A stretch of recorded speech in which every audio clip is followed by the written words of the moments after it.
Gentlemen, thank you for your time today. Huge fans of both and have been for a long time, so I appreciate your time. Thank you. Yes. This film, it shines a light on a problem that we know this country faces, which is private prisons. But it really shines a light on what goes behind the scenes, behind closed doors and things that we don't see even in the news. As Black men especially, were there any personal connections to this film, just as, private prisons are made up majority of brown and Black people? Most of my family have done their time, we call it college, we call it university in our family. Most of our family have spent a considerable amount of time there, not because they were evil men, but they had to do certain things in order to provide for their family. The system ain't broke, it's fixed. And it's fixed in a way that it will always be a deficit for us until we change it. I just spoke earlier and asked Tyrese if, what his thoughts were on, since the fact that we have not received reparations for the thing that has put us into this hole, this moral and mental quagmire we've been stuck in for 400 years, since they built this entire country from our family for all of these years without pay, then any descendant of slaves should not have to pay taxes for the next 400 years. You don't have to give us any money. Don't just allow us to keep our money reinvested into our communities. I think if we push for something in this manner, it's owed to us. The UN has recognized that we need these reparations and will get our people out of these circumstances that force them to make these desperate and dire changes. I think we can find some kind of agreement, since they've already received the benefit of our work. So, I think that might be an option. Yes, Tyrese, how about you? Any personal connections just to the film, especially with what we go through, as Black and brown people? I mean, where do I start? I know, it's like, where do I begin? Yeah, first of all, I just want to say to my brother Terrance Howard, who took my call, I love you and I appreciate you. I appreciate what you brought to the film. I wasn't surprised at all. I signed on to do this film. We ended up doing rewrites of like 40, 50 pages with the director, Dallas, because we just wanted to go deep, deep, deep into the mental, emotional, psychological warfare of it all. Yeah, we fighting in the movie. Yeah, we fighting so that we can be released. And so a lot of us are fighting without being in a cage, meaning like a UFC dungeon. We're fighting because when you're in there, it's all mental, emotional, and psychological warfare. And when you get out of there, you're still heavily affected by it, because it's inhumane to be exposed to that. No grown-ass man wants to have another man taking a dump in a prison cell in close proximity to them, taking a shower, having men to be raped, beat, stabbed, shot, brutalized, threatened, extorted, blackmailed. It's so much going on inside the jails. And like I said, that feeling of being institutionalized starts long before you ever physically go to jail. Because us as a culture, we don't believe we deserve the best. We don't believe that we really have a shot at being multi-billionaires and millionaires. It is the beat down in itself of your spirit that just giving us just enough. Yes, sir, no, sir. It's that condescending, belittling treatment that's been around for 400 plus years. And I'm not one of those guys that be milking slavery Right. I know it happened. I know as a culture, we're still dealing and feeling the direct effects of it all. But in my mind, I did this film because I wanted to make people uncomfortable. And I was very grateful that Terrance took my call. They gave me all these other options of actors. I didn't go with none of the options they threw at me. Terrance's name wasn't even on the list. I said, can we get him on the phone? Can we see if he can make himself available? He took very little as far as pay. I took very little. We knew both. There are certain people right now in the hood that's almost anticipating going to jail because they've made jail seem like the funnest and the best thing ever. You get celebrated when you get out of jail. When you graduate with honors or a PhD, you can barely get people to show up. But as soon as you go to jail and you do 10 years, the whole hood is celebrating you coming out. So yeah, I'm kind of rambling, but I just want y'all to know that we did this film thinking about our people. And if we can make white people who is almost laughing and making a mockery of our distress and our traumas because they've normalized Black men being in jail, we wanted everybody, Black people and white people, to be very uncomfortable with what we captured in this movie. And it came across on screen. So thank you for that, gentlemen. Thank you. So I wanted to kind of come at an angle because for me, one thing that I definitely got from watching the movie and watching you guys in all the movies that you've done and knowing your kind of personal stories is how was playing a father figure and a mentor figure important to you in this role?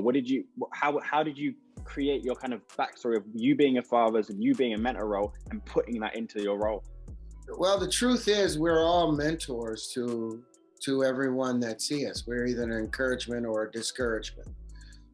We're either going to shed light on someone or cast a shadow on someone, and you are responsible for the effects that you have on someone's life and for the things that you don't do that are in your power to someone else. So for me, in approaching the role of trying to be a mentor, I don't think he was trying to be a mentor. He was just trying to be a lifeline, to help this man keep some sense of hope so that he could survive. Because it's hope that gets you to the next day. It's the hope that things may make a better turn and might not remain in the dismal, bleak and impossible circumstances that you think they are today. But hope pushes you forward. So I think that was the purpose of the character, to share some hope. Savage could already fight. Savage was an incredible fighter. So my character didn't teach him how to fight. He may have taught him to be aware of his circumstances and to calm himself. And that's what I'm hoping that the message is. No matter what circumstance you're in, calm yourself. Do not behave reactionary and emotional. And therefore you may avoid ending up in that prison, because most of those people in those prisons are because they put themselves in a situation where they behaved in an irrational or an emotional state when they could have logically walked their way through, talked their way through, or found legislation to change their circumstances. Like respond rather than react. Yes. Think. ABC. Always be comfortable. Always be calm. Always be cool. Always be ready to deal with the consequences of your actions. So if they just do the ABC, it might slow them down for a second. Am I cool with the consequences of this? Yes, I have the right to punch you in the face for what you just said to me, for disrespecting my family. Is that going to benefit me having this emotional reaction? Tyrese? I am a father, and I'm a father to two beautiful daughters, a 15-year-old and a 4-year-old. So the only thing that I have never, and I hope I never have to experience, is that level of dysfunctional pressure of going to jail and knowing that I can't be out here on the outside to protect my babies from these wolves. You know, we're amongst the lost generation. There's so many of us that's trying to figure out, what is our plan? What is our purpose? Who are we? Social media has messed people up even more because, you know, life doesn't allow for you to put a filter on it. Life doesn't allow for you to cut and paste your reality. There's so many of us that were just struggling in general, and things have gotten worse, you know, post the pandemic. We're still technically in it. I know we're looking at NFL games and basketball games and no one's wearing a mask, but COVID is still very real. And the mental, emotional, spiritual, and psychological warfare that took place during this pandemic was like nothing that anyone has ever seen or experienced in their life. Telling a grown man and woman to stay at home and quarantine and be 24 hours, 7 days a week family, 24 hours, 7 days a week them. Most of us has never had to experience that. It's, you're free, but you're in prison without the actual conditions of prison. But most of us don't know ourselves. Most of us has never had to exist on this earth while being 24 hours, 7 days a week, them, by themselves, living with those thoughts, self-discovery, depression, anxiety, and mental and psychological warfare is at an all-time high. And because people are back outside, doesn't mean that they're not dealing and reeling through the effects of quarantine and this pandemic. It seems as if the world has like ran out of reactions pertaining to death. We've all like became little baby versions of sociopaths where we don't lose sleep anymore over hearing about somebody else dying because death has became normalized. COVID, millions, they're saying like 9.1 million people have died of COVID. I've never seen this much death, heard of it, seen it, been exposed to it ever in my life. If September 11th, God forbid, were to happen next week, I don't think nowhere near as many people would be traumatized from the death in itself because we've gotten so immune to death, because we've lost so many people along the way. The only thing we're doing right now is reacting to different versions of death. But death in itself, people are like, oh man, that's so sad. Then they go into a damn barbecue 3 hours later. You know, there are certain tragedies that used to happen in America that would shut people down for months, just trying to process how painful it must be to see, hear, or be exposed to that. I think ever since Columbine High School, the amount of mass killings in schools, you know, even that has been normalized. It's so crazy, the world we're living in. So, you know, getting on your knees, man, and getting to know the Lord Jesus Christ, and just asking and inviting God into your most vulnerable spaces and intimate spaces is the journey, is the goal. Because it's crazy out here, man. It's really crazy. Like, I'm ashamed to be raising my kids during this generation. It's too much. Powerful. We used to, you remember when you was young, man, if you seen anything that has to do with sex, or you'd be like, oh my God, it's so normal. It's Yeah, nothing turns crazy. Yeah, our kids are asking us questions that they shouldn't be asking us at this age. It's really crazy. That's why my children aren't in school today. To this day, I haven't put my children in school because school is no longer teaching them to be better people. They're conditioning them to work within a society that they've set up that's non-functional. So when you asked the question earlier about father, I have to ask myself, what does it mean to be a father? What does father mean today? Does it have a different meaning than it had 2,000 years ago? What does it mean to be a father today? You know, is it just a sperm donor? Is that what you are? Or just the one that pays the bills? You know, or the one that's supposed to hold the line and be the integrity keeper and the reflection of the creator? That's what we're supposed to be as a father. So, you know, I don't know if I'm the best father. I try to be. I fail my wife constantly, fail my children, I fail my community, but I still keep trying. Just because I failed, it doesn't make me a failure. And I think that's the biggest problem within our community. We make our mistakes and then we wallow in it. And we don't think that we can make a difference and get better.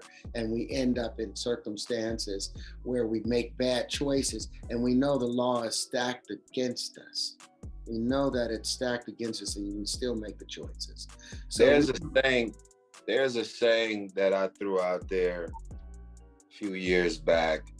How can you naturally know how to be something you were never raised by? Think about that. How can you naturally know how to be something you were never raised by?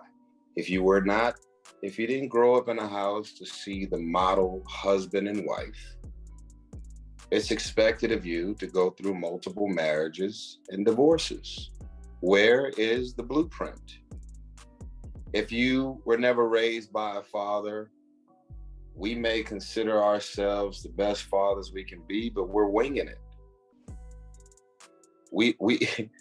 I was never raised in a household with a father.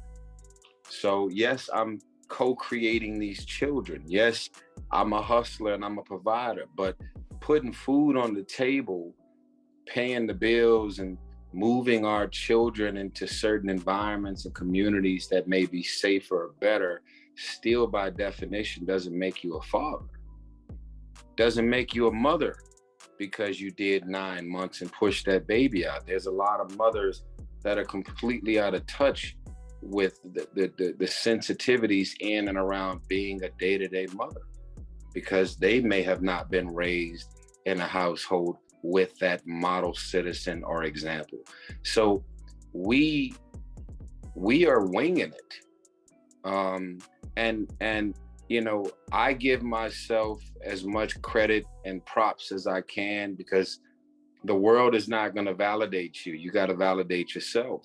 And I'm far from perfect. I'm doing the best that I can, you know, and again, to make it all worse, if you run a stop sign, you make a mistake, you do something crazy, or you have a moment of a mental health breakdown, they make it worse by putting you in jail. And they give you these long sentences that they don't give out to no other race, as if there's this premeditated journey that they put on all of us. You belong in those county blues and orange suits. You belong out there, you know, making 3 cents a day with slave labor. Grown ass man, I can't make it on no 3 cents a day. You know, one day soon, especially after this movie I just did, I'm going to go public. It's going to be very controversial, and it's okay, because that's what I am. It's going to be very controversial when I expose all of these companies that got prison inmates building their furniture, building their cars, building all of the things that they're building with the hands of modern day slaves, paying them very little. And they know that these men and women are in jail and got nothing else to do They're trying to get through their time instead of just being locked in a jail cell for 20 hours a day. And they're offering them these random jobs, paying them pennies on the dollar, and they're selling the furniture and doing all that they're doing, making a real profit off of the backsides of all of these prison inmates that work directly in conjunction with these corporations. I'm telling you, if you were to Google it and you look up the amount of the IKEAs, whatever, there's a lot of companies in corporate America that's got Black people and brown people in prison, slave labor, slave wages. And yet when the furniture is made, they're selling it for hundreds of thousands of dollars on our backside. And they love to associate slave labor and slave pay to Asians and people over in China, but that shit is happening right here in America. So I didn't do this movie because it was a payday. I didn't do this movie to say, look at me on a movie poster. I did this movie because of what I stand for as a man. And I want to shed light on what's really going on out here in plain sight. And you can't put a filter on that shit. Dropping gems, okay? Kenneth? Yeah, hey Tyrese, hey Terrance. I'm a big fan of y'all. My aunties are too. They were so excited when I told them I was interviewing y'all. Tell them thank you. Tell them thank you. Appreciate the love. We don't take it for granted. So I write for Uptown Magazine, and I want to start by asking you all, Terrance, your character Bones, he kind of takes on a big brother role as it relates to helping Terry navigate this really strenuous system. So I want to ask, could y'all both speak to the importance of what it means to really show that sense of brotherhood when things are tough? We ask and pray for many things, but most of the time when those things arrive, we don't really appreciate them, because most of the time we're asking from a place of want and not from a place of need. A friend is someone who sticks closer than a brother. That's what the scripture says. Well, what Bones was to Savage, it's the same friendship that I have with Tyrese. I mean, I'm older than Tyrese, and he shows me a great deal of respect in how we deal with each other. He honors me in that way. And I love him for that because he's so talented and was famous long before I was famous. But we carry the responsibility of knowing the stress that we have as actors, the stress that we have as men, the stress that we have as human beings. You need sometimes just a reflection that says it's gonna be okay, a pat on the back, it's all right, let that go, push that off. It's just the Jiminy Cricket. That's what Bones was, I feel, to Savage. Nothing, no big thing, but just something to say, hey, here's a cup of water in this 26-mile run. It's not gonna quench all your thirst, but it'll take away some. Thank you. Yeah, and me and Terrence on set, there was this beautiful duality, if that's the right word, where I said, I want Terrence's trailer to be right next to mine. Yeah. I want to talk to him about divorce, family law, the court system. I want to talk to him about the highs and the lows of being in this game. And so we ended up having the Bones and Savage relationship right there. Relationship on set. And there were days that I was very grateful that it wasn't a lot of dialogue required to get through the day, because I didn't have it in me to speak. I just had it in me to be. The thing about the alpha male is that the world will assume, because we look and appear to be strong, that we're always strong. The the confusing thing about the alpha male is that they'll say, well, the bank account is nice, so he's all right. But there was a lot of takeaways that I had beyond what we put on film from just having an opportunity to be around Terrance for a very long period of time versus a press junket or just running into him at one of these Hollywood events. I mean, even, you know, what's really crazy, and I'll put this out there because I'm proud of it. They wanted to do this whole press junket with me. And I literally reached out to Terrence and Jeremy Piven and I said, I don't want to do one interview without y'all because we are the movie. We did this film. We pulled from each other. We poured into each other. And I don't really do all the big I, little U's. I play this game and I play it on a very leveled, equal battlefield. That's how I look at it. And so literally this press junket has been on and off 3 different times because I wanted to make sure that both of my brothers was a part of this. Yeah, it's cool to be the star, be #1 on the call sheet, be on the poster and all this sexy stuff, but I've had that before. This movie and the impact of this film is so much bigger than all of us individually. So that's why we did it as a unit, and I wanted us to do these interviews as a unit. And I hope that people are able to go to the theaters, watch this movie, and the takeaway be, I was so uncomfortable. I hope that never happens to me. The moment that I think about having a hothead moment and slapping the shit out of somebody or shooting or stabbing or just doing something crazy impulsively in the moment, hopefully if they love Terrance, love me, love Jeremy Piven, and they remember the discomfort that we displayed in this film, it will become a deterrent. That's why I signed on to do this film. All right. Sorry for these long answers, but we told y'all it'd be way juicier if we did it together. I love that. Do you guys have one more time for one more question from each of us? Yeah. Whatever you got. Let's go. Okay.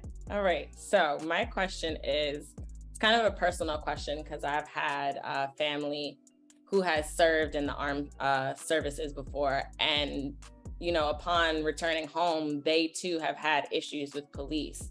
So we often talk about the school to prison pipeline, but I wanted to talk about the armed forces military to prison pipeline, because that's a real thing, as shameful as that is. What are you guys' thoughts on that? You know, Tyrese, your character was in the armed services, and for him to even be jammed up within the prison system is wild to me, but it happens so much to Black and brown people who have fought for our country and come home and still have to deal with, you know, America. So I wanted to know what's your thoughts on the military to prison pipeline that is actually a real thing in this country?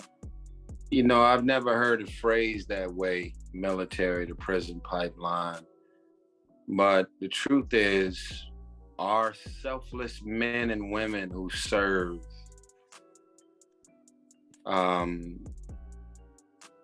it can't be easy to come home and have all of these thoughts and images to replay in your mind. The battlefield is in the mind. I tell people all the time that if you don't develop an intimate relationship with the Lord Jesus Christ, who is my Lord and Savior. See, Jesus don't have nephews. You have to develop an individual relationship with him. You have to invite him in, because the problem is most of us have mastered the art of perception as well as deception. we appear to be a good person. We appear to be okay, but we're not okay. It's 24 hours, 7 days a week, me. And the things that I allow myself to see, things I allow myself to hear, the things that I'm exposed to on the day-to-day, either I'm creating this dysfunctional life for myself, or I'm exposed to certain levels of dysfunction, but it still has an effect on you.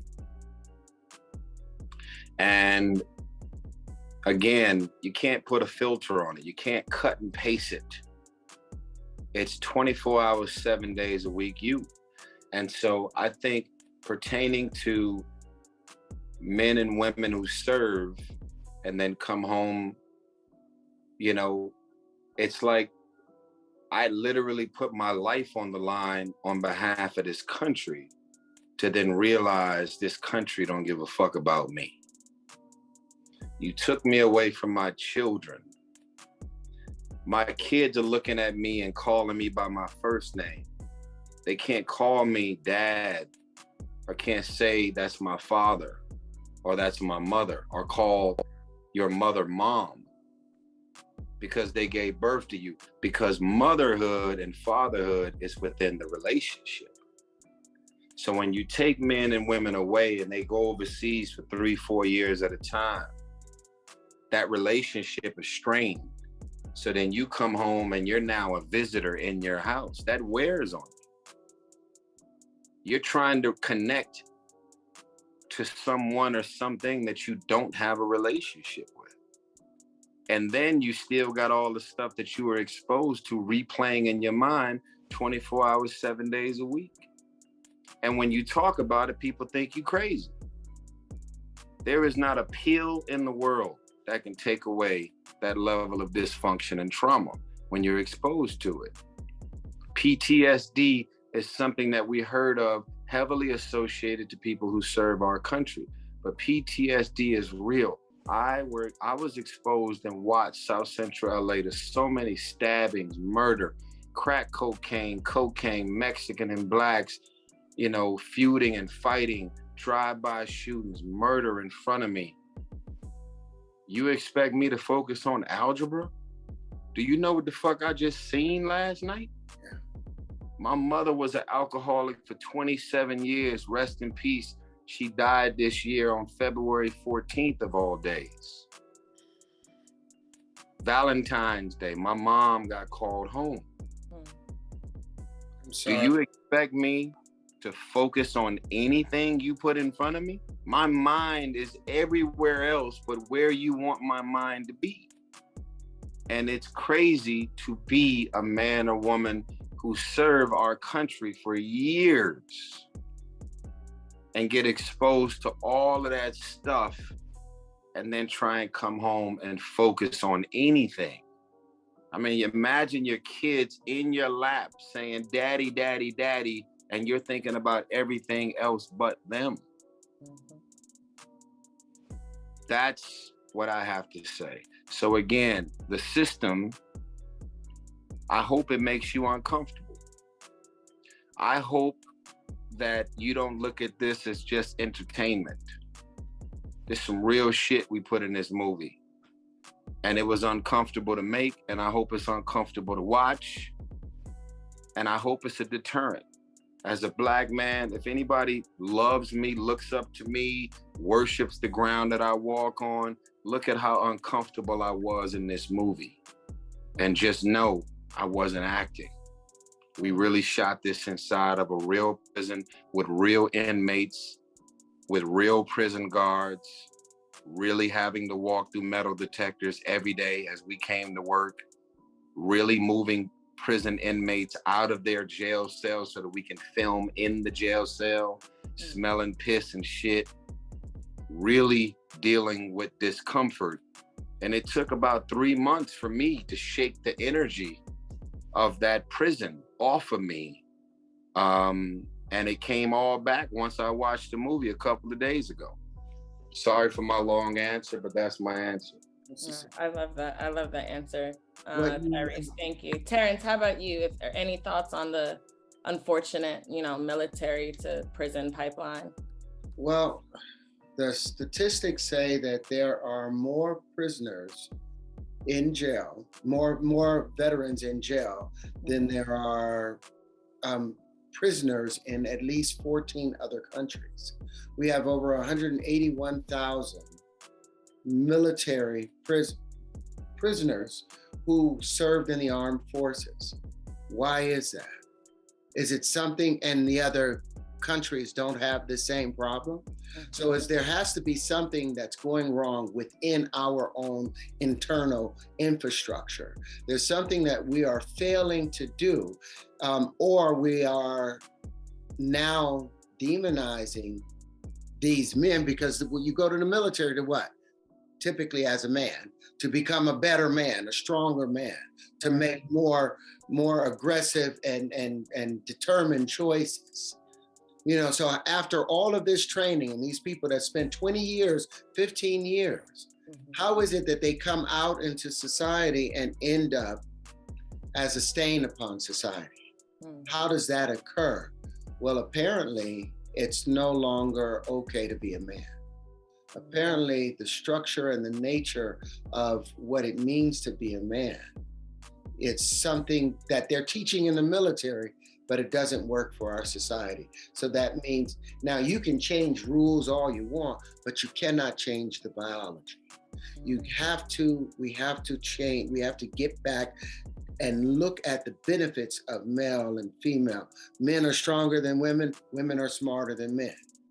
That's just the reality of it. In the woman's brain, when a woman's body realizes that there's a little girl in there, about 3 months of age, it floods it with estrogen. So the amount of connections between the right and left hemisphere is almost 3 to 5 times that of a man. Therefore, a woman is going to consider many more options and will have a much more wider vantage viewpoint than a man will have. But then that man, because he's only looking at the small necessary things, he can act more quickly. So then together, you've got one who can sniff out the problem, the wife, the woman, sniff it out. The male can go and move into the direction despite what the dangers might be. That's how nature has allowed male and female to interact for as long as the universe has been in, but we don't allow that within our society, because there's no reason that these young men and women who are being taught to be better people come out and end up being seen as the worst, as someone terrible. And I'm dumbfounded by it, but I'm still messed up from what I had said earlier. I thought about it, but what I said earlier about we need to not have to pay taxes for 400 years so that we can rebuild our community and rebuild our own finances and resources so that we are no longer dependent on them. But I think if I said that by myself, that'd get me killed, but I would love to not pay taxes. I mean, I moved from California to Atlanta so I can get some relief help with that level of forking out that kind of money. It's one thing to have agents and managers. When them federal and state taxes in California kick in, boy, that shit is real. 62%. I don't really understand why I got to give away so much money, especially not knowing where it's going and what it's being used for. I mean, the level of homelessness, what I pay in taxes alone, we should be able to house at least 5,000 men and women and families out here that's sleeping in these streets. The wealth gap in America is sad, and I work hard. I know I'm American. I know I'm a tax-paying U.S. citizen. I got all that. I never had a problem with paying taxes until I started making all that I'm making. It gets very real. And, again, in my mind, knowing that it's a mandate it is what it is. I can live in a different city, state, or country if I really got a problem with what I got to fork out in taxes. But if I got to pay those taxes, at least I want to see or feel like I'm seeing what my money is being used for. And pretty much every overhead bridge in Los Angeles right now has not just homeless men, but men and women with their children sleeping in tents. And I just don't understand how the California taxes is hitting us the way they are.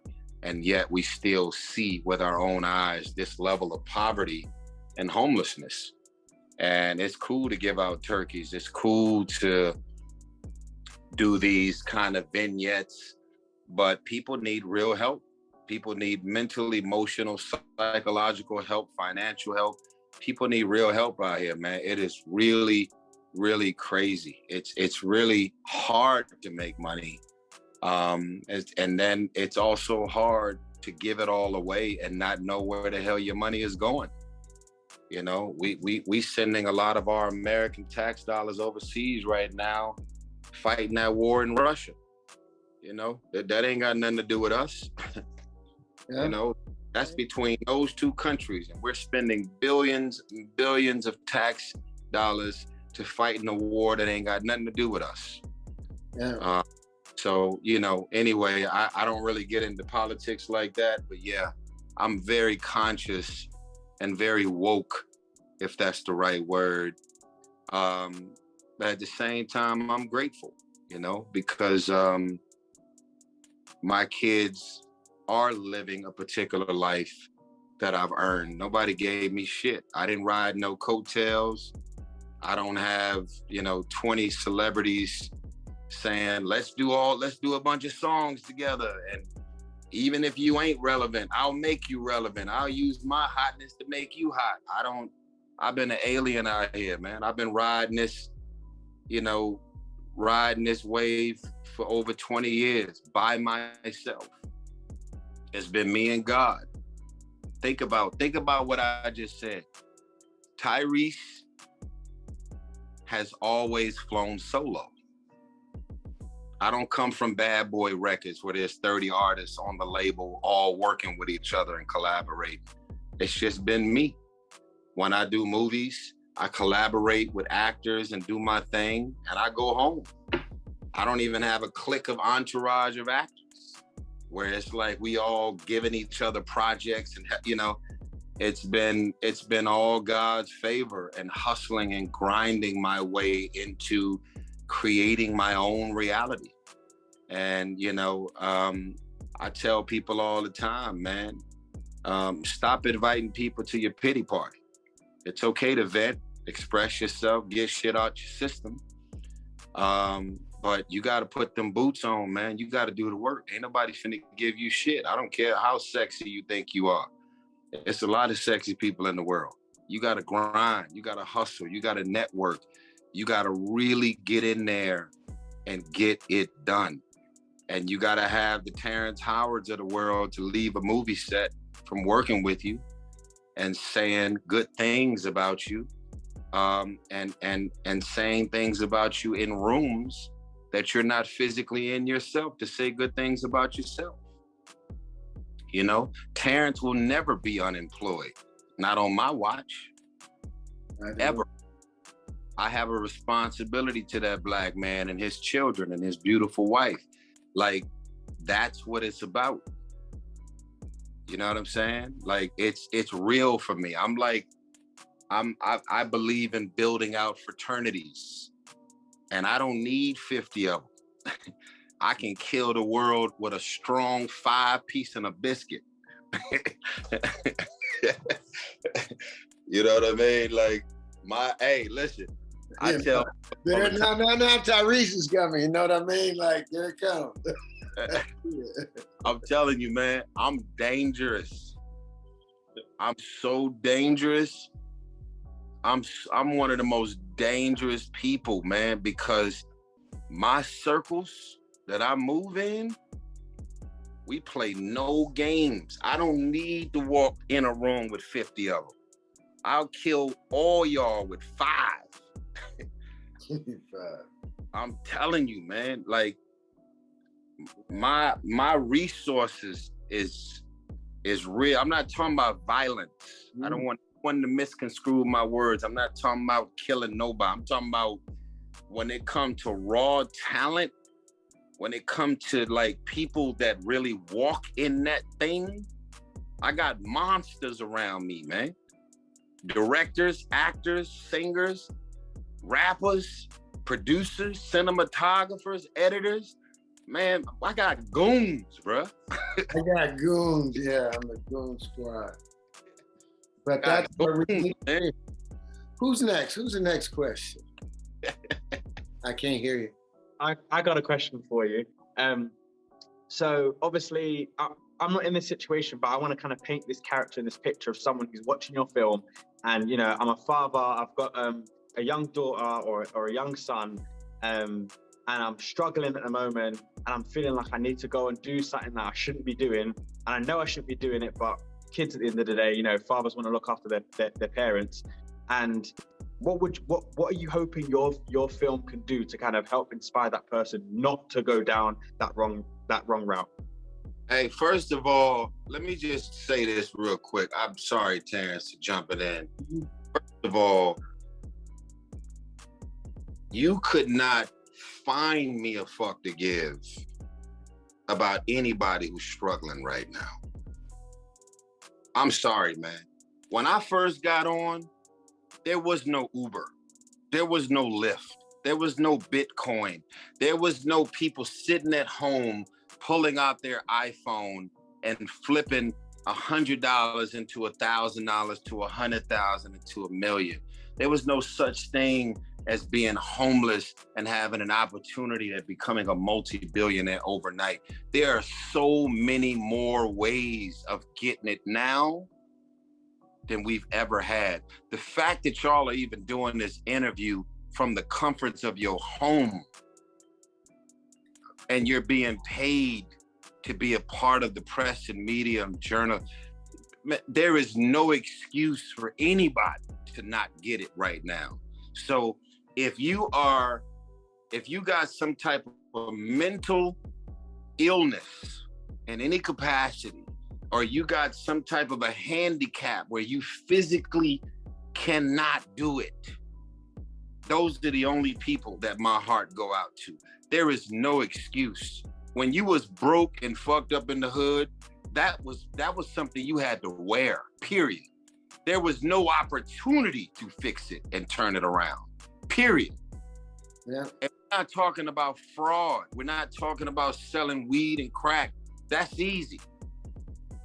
There are so many more legitimate, real hustles now than it's ever been in the history of life, period. So excuses sound best to the person that's making them up. Get off your lazy ass and go get it. I don't feel sorry for you. And if you listen to this interview and you still find yourself feeling sorry for yourself, you leaving more on the table for me. Yeah. You've got to think, here we are, and I thank you for that honesty right there. That just strict honestness. That's what we really do need.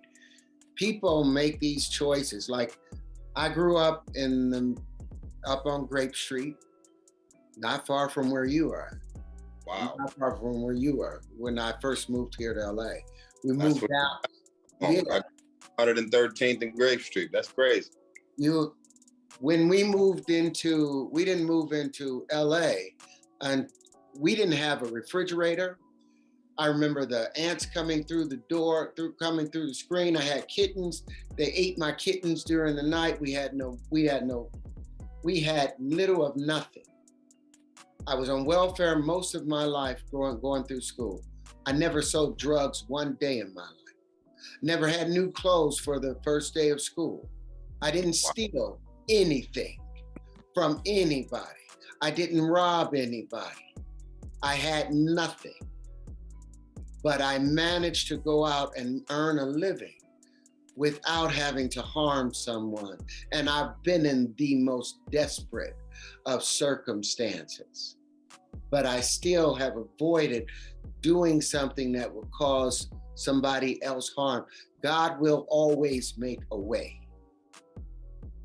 And you have to understand that, and don't put yourself in a position where you need God to come and save you. If you need God to come and save you, good, it's nice to have it, but don't put yourself in a situation where you're gonna have to ask him to come and help you, because he helped you before in helping you get to this point. We got everything we need. If you, the statistics are simple.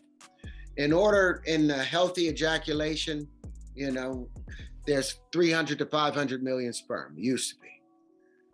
Out of all of that 500 million sperm, only one get to that egg, because it's a lot to get to life.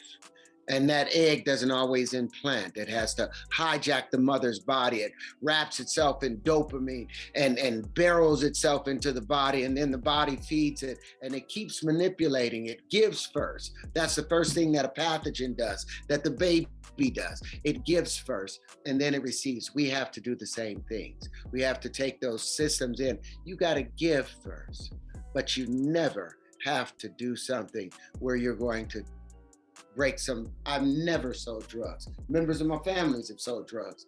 Never did it. Smoked drugs, enjoyed that, but never in my life have done that. So I don't know how somebody else, and I was homeless. I was all of the things that, in all of those situations, but I didn't make those choices because of a responsibility of karma and the creator and action and reaction. And I think if everyone considers that, they won't make that choice. They won't be in that desperate place, because money is worth nothing.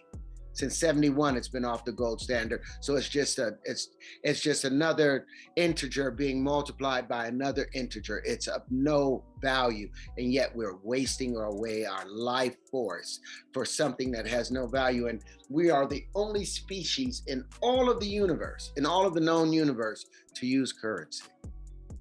And look at what it's done to us. So don't do anything for money. That's what I'll tell them. You know, make way for life, and life will make way for you. Wow. Drop the mic. Hey, so Sydney, I know you just got my message. So Terrence didn't know about this, but I'm gonna drop it on him. So if you guys post this interview in its entirety and pull whatever words that can motivate and inspire people, beautiful. Terrence, I got an idea, which could be at least 2 days before our release, that me, you, and Jeremy, and this young lady here, Sydney, could go up on IG Live, which would break the internet to just see all of us up on there. We can have Sydney to narrate and just ask a bunch of questions live on Instagram Live, so that the whole world instantly could know about our film and understand the dialogue and the energy as to why they should go out. Because people are either spending money to advertise the film or not. We don't really know anything about, so we got to just take the bull by the horns and do what we got to do to make sure that people, they always say, if you want to put something, if you want to keep something away from Black people, put it in a book. And films like this, they will purposely suppress the energy and the algorithm around films like this, because they don't want people to be deterred from going to jail. They want the other movies that glamorize prison. Mm-hmm. We want people to know that this is one of the scariest things we've ever done, and one of the most uncomfortable films we've ever made. And we want people to go and see it and see why. So I just love your energy, Sydney, and I'll have my PR team to reach out to you. Okay. And Terrence, I'll coordinate the schedule with you, my brother. Thank you for doing this today. And I'm gonna make sure I thank Jeremy again. But yeah, we'll figure out a sweet spot and a time that we can do IG Live and we'll make sure you guys know about it so y'all can tune in. But whatever press and media and attention that y'all give us for our little bitty movie, man, thank you. We appreciate you. We know it's a lot of movies and a lot of clutter out here. And people are trying to figure out their best tagline and punchline to get people to watch their shows and movies. So we just appreciate, we feel like the little engine that could over here. We appreciate y'all for making time. A big question. Thank you guys for your time too. And I would love to do that. I have a bunch of more questions. I didn't get to go this round, so it works out. Yeah, So we got it covered. You're going to get all three of us in real time. Love that. Get it I'm done. Definitely down. Let's dig deep. Let's go. Terrence, I love you, man. We all got to jump. Thank y'all for arranging this day. Appreciate y'all. And thank y'all for watching our little movie. Appreciate you. Thank you, Tyrese. Thank you, Terrance. Thank you, guys. Thank you. All right. So All much. right. Thank you. Yeah, thank you, everyone. We are wrapped. Really appreciate you guys for your flexibility, seriously, because that was not the plan. But Sydney, it worked out for you. I'll take it. Yeah, but thank you all. And yes, that is how things go sometimes, but we will be planning to have a separate press day so that we will make sure you guys do get that one-on-one time, just so your coverage isn't impacted or anything. But as you see, Tyrese just kind of does what he does. So, but we'll still get this recording too, right? Because as soon as we end this meeting, I will send it to you guys, so it may have a little extra in it, but. Perfect. And can you connect me with them so we can get this live? Yeah, so we have his publicist info, so we'll make sure to connect you for that opportunity. Okay. All right. Thank you, ladies. I appreciate you guys. Thank you. Thank you all for your flexibility. Thank you. Right. Y'all have Take a care. good day. Bye, guys. Bye, Kenneth. See y'all. Thanks again. See you later, guys. Bye. Go to sleep, Cameron. Yes. Bye.